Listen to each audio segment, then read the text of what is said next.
ಕಾಂಗ್ರೆಸ್ನಲ್ಲಿ ಸೆಪ್ಟೆಂಬರ್ ಬಳಿಕ ಕ್ರಾಂತಿ ಬಿರುಗಾಳಿ. ಕೇಂದ್ರ ಸಚಿವ ಎಚ್.ಡಿ. ಕುಮಾರಸ್ವಾಮಿ ಅವರು ಇದೇ ವಿಚಾರಕ್ಕೆ ಮತ್ತೊಮ್ಮೆ ಮಾತನಾಡಿದ್ದಾರೆ. ಕಾಂಗ್ರೆಸ್ಸಿಗರ ಹೇಳಿಕೆಗಳನ್ನು ಗಂಭೀರವಾಗಿ ತೆಗೆದುಕೊಳ್ಳಬೇಕಿಲ್ಲ. ಅವರ ಮನಸ್ಸಿಗೆ ಏನು ತೋಚುತ್ತೋ ಏನು ಬರುತ್ತೋ ಅದನ್ನ ಹೇಳೋದು ಸರ್ವೇ ಸಾಮಾನ್ಯ.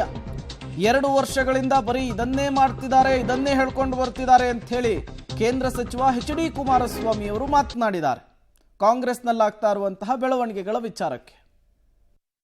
ಈಗಿನ ಕಾಂಗ್ರೆಸ್ ಸರ್ಕಾರದಲ್ಲಿರ್ತಕ್ಕಂಥ ಜನಪ್ರತಿನಿಧಿಗಳ ಹೇಳಿಕೆಗಳು ಯಾರು ಏನು ಗಂಭೀರವಾಗಿ ತೆಗೆದುಕೋಬೇಕಾಗಿಲ್ಲ. ನನ್ನ ಅಭಿಪ್ರಾಯದಲ್ಲಿ ಅವರವರ ತಲೆ ಬಂದಾಗ ಅವ್ರ ಮನಸ್ಸಿಗೆ ಏನು ಬರುತ್ತೋ ಹೇಳ್ತಕ್ಕಂಥದ್ದು ಸರ್ವೇ ಸಾಮಾನ್ಯ ಹೋಗಿದೆ. ಕಳೆದ 2 ವರ್ಷದಿಂದ ನಿರಂತರವಾಗಿ ರಾಜಕೀಯದ ಬೆಳವಣಿಗೆ ಆಗುತ್ತೆ ಈಗಾಗುತ್ತೆ ಬರೀ ಇದನ್ನ ಹೇಳ್ತಾ ಇರ್ತಕ್ಕಂಥದ್ದು ಕಾಂಗ್ರೆಸ್ನ ಕರ್ನಾಟಕದ ಜನಪ್ರತಿನಿಧಿಗಳ ಹೇಳಿಕೆಗಳಿದೆಯಲ್ಲ, ಬಹುಶಃ ಯಾರೂ ಅದನ್ನು ಗಂಭೀರವಾಗಿ ಪರಿಗಣಿಸಿಲ್ಲ ಅನ್ನೋದು ನನ್ನ ಅಭಿಪ್ರಾಯ.